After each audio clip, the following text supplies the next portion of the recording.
ururka samafalka caawinta dadka tabaalaysan marka magaciisa la soo gaabiyo loo yaqaano Duyuurul Khayr ayaa xafiiskooda guud ee magaalada Boorama waxay ku qabteen xaflad ay ku wareejinayeen agabka makiinadaha lagu talo oo ugu talagaleen haween danyar oo ku xidhan ururka samafalka ee Duyuurul Khayr ee magaalada Boorama. ugu horeynba waxaa halkaasi ka hadlay Sheekh Mustafa wuxuuna ka sheekeeyay deeqdani hay maanta wareejinayaan waxaana sheegay saaka insha Allah taala waxaan isku day doonaa inaan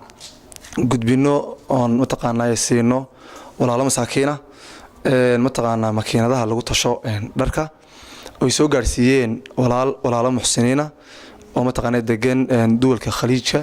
carabta إن شاء الله تعالى أنت أنا برنامج كده قلين وحربا هل دقيقين عن information نقصيه جمعية ديور الخير. جمعية ديور الخير وجمعيات خيرية وكشقيسة أرمها مساكينتا يو أيتامتا يو أرمها بالشدة يو دعوة جمعية ديور الخير وحوكل بحضاء دور جوانب وكل بحضاء كشقيسة وحوجمه يمسن إن مساكينتا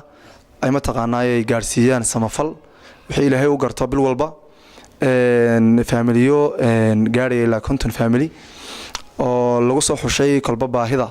mataqaanaa ay si u kala liitaan dadku Jumciyadda Duyuurul Khayr waxay shaqeynaysay muddo ku dhow ilaa 5 sanadood waxay ka shaqeysaa sidoo kale arrimaha dacwada waxay isugu yeedhaa mar walba mataqaanaa jamaahiir badan oo ka kooban kumayaal si ay mataqaanaa barnaamijyada dhalinyartu u baahan yihiin mar walba ay u gaarsiiyaan waxay Jumciyadda Duyuurul Khayr kulansiisaa dhalinyarta iyo aqoon-yahanka ama noqdaan culimo diin ama noqdaan aqoon-yahan xagga maadiga mataqaanaa aqoon xeel dheer oo dursan u leh Jumciyadda Duyuurul Khayr waxay qabatay training badan oo ku saabsan qaybaha nolosha kala duwan iyadoo mar walba eegaysa mashaakilka ijtimaaciga ah ee ka jira wadanka Jumciyadda Duyuurul Khayr waxay mataqaanaa himiladeeda mataqaanaa ay tahay in ay noqoto جمعيات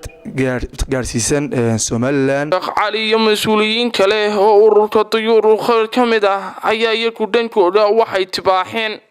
oo joogna noo soo sheegay gudoomiyaha jamciyadu xafiiskoogii macnaha xafiiska jamciyada waxaan ka horeysiyay marka hore qaabka loo soo xushay run ahaantii meel walba waxay leedahay haday caafimaadka noqoto siba loo xushaa haday noqoto cid la caawinaysan oo kale oo maanta aan ku wareejin doono agabkan meesha yaala makiinadaha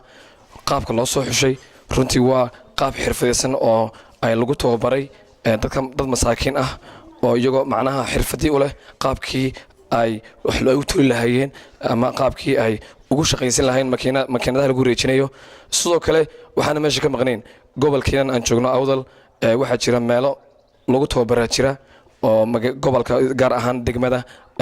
Boorama meelahaas ayaa dadkan la geeyay tababar bay qabaan ugu dambeyntii waxaan leeyahay cid kasta oo muslim ah cid kasta oo muslimad ah dhammaan bulshooyinka Soomaalida meel kasta joogto waxa la idinka baahan yahay inta in ka badanba waa la idinka fadhiyaa sababtoo ah Maxamed sallallahu alayhi wasallam uu inagu boorinayaa wax bixinta anfiq tunfiq وانا رجدا iyo waxa way riyada ay jimciyadu qabto hadii Ilaahay idinkeeda ila inaanu gaarsiin doono jimciyada meel walba oo waxa way dadka Soomaalida ee wax bixiya joogan dad masaakiina oo iyaguna wax in la taro u baahan ay joogan ku dheeraan ma ay hadalka insha Allah aad baa loo faahfaahiyay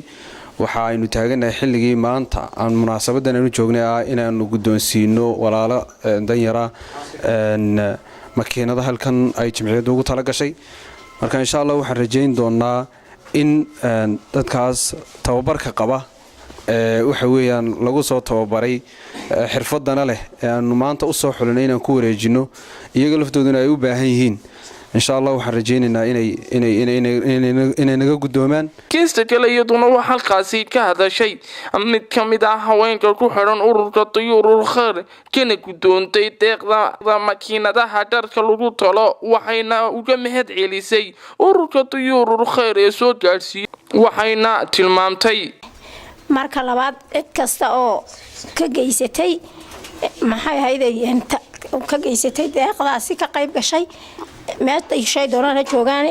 mahad ballaaran baan iyagana u jeedinayaa waxaan leeyahay ilaahay miisaanka xasanaadka ha ugu daro insha allah marka saddexaad dhalinyarteennan jamciyada dayuura alkhayr